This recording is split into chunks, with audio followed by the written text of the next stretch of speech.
or Jets to cover if I get that lucky and I can get the points. Appreciate all of you joining us. Make sure you follow us at Fumble Sports on TikTok, Instagram, and YouTube, and at Sports Fumble on Twitter. This is a crucial week, so if you've got fantasy football questions, make sure you join us. We have a number of TikTok lives throughout the week, but we also will have a number of YouTube sessions as well, so make sure you're following and subscribing. Saturday at 1 p.m., the 10-4 Cincinnati Bengals play the 7-7 New England Patriots on CBS. New England obviously coming off maybe the most embarrassing loss of the season with what went down in Las Vegas. They are a 3.5-point underdog to a Bengals team that beat and bloodied Tom Brady in the second half of that game against the Bucs. The over-under for this one is set at 41.5 points. Some gambling trends before we go to everyone and get some analysis.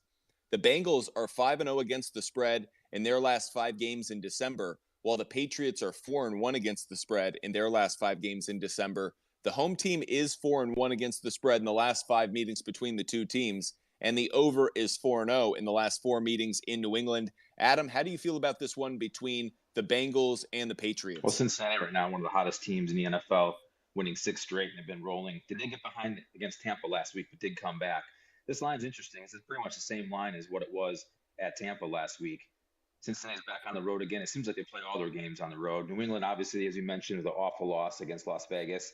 I just don't like this Mac Jones, Matt Patricia offense of New England. And I think if Cincinnati can get up, I don't think they can keep up with Joe Burrow moving the ball in this defense. New England's defense is ranked 9th against the pass and 9th against the rush, but it just doesn't seem like they've been playing that well of late. Carr did throw for 231 and 3 touchdowns against them. So I don't like the line at 3.5. I would buy that down and take Cincy on the money line. And over-under, I don't have a feel for it, but I just don't like that combination of Jones and Patricia to keep up with Cincinnati when they get rolling.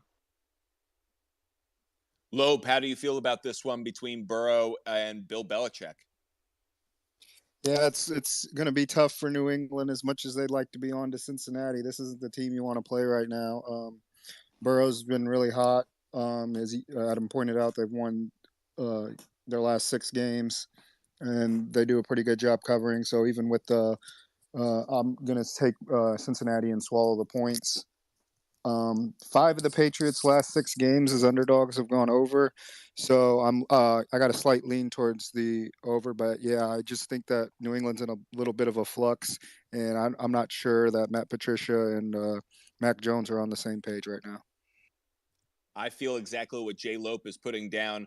I favor the over as well in this one, over 40 points after I buy it down. And much like Adam said, I like Cincinnati on the money line, and I like Cincinnati to cover as well. I feel like the Bengals are surging. They're getting healthier. They're playing some great football, and Joe Burrow is certainly an MVP candidate right now. And as for the Patriots, they're a disaster, and I think the loss last week was certainly kind of the death nail of their season. They may fight to the fringes of the playoff battle, but this really isn't a team that should be contending ultimately. They have a brutal final 3 games, so I think they're going to maybe lose out. That said, I think that starts against the Bengals at Foxborough on Saturday. Dennis, from a fantasy standpoint, a couple players I do have my eye on. I don't like Joe Mixon going up against that Patriots run defense, but I could see Jamar Chase torturing them. Do you think Jamar Chase is a good play? Usually Belichick likes to take away the number 1 option of an opposing team. Do you think he can do that with Chase? Great question. I looked at the numbers from last week because I wanted to get a comparison. Devontae Adams was held to 4 catches and 28 yards, no touchdowns. So if we are to put Adams and Jamar on the same pedestal, you have to be fearful of it. At the same time, you've made it this far. If you made it into playoffs, of course you're going to roll with him. There's no way you're going to bench him. But I think I would have a little bit more interest in the supporting cast. Mac Hollins and Keelan Cole, they had 14 and 13 points last week.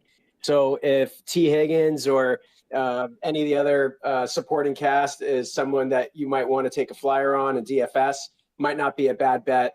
As between all the players, I would prefer personally to go with Ramondre. I feel like he's matchup proof, especially if in a PPR where he's been involved in some of these short passes. I think he'll have enough numbers there to put up.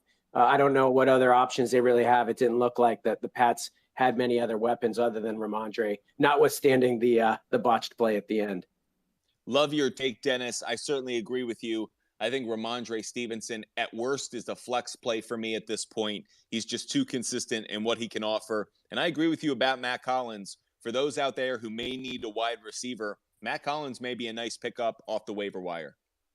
Appreciate all of you joining us. Make sure you're following us at ButtFumble Sports on TikTok, Instagram, and YouTube, and at Sports Fumble on Twitter. We're going to do a lot of shows for NFL Week 16. Make sure you're following us so you never miss an opportunity to join the conversation. The next game we're going to focus on is the 11-3 Buffalo Bills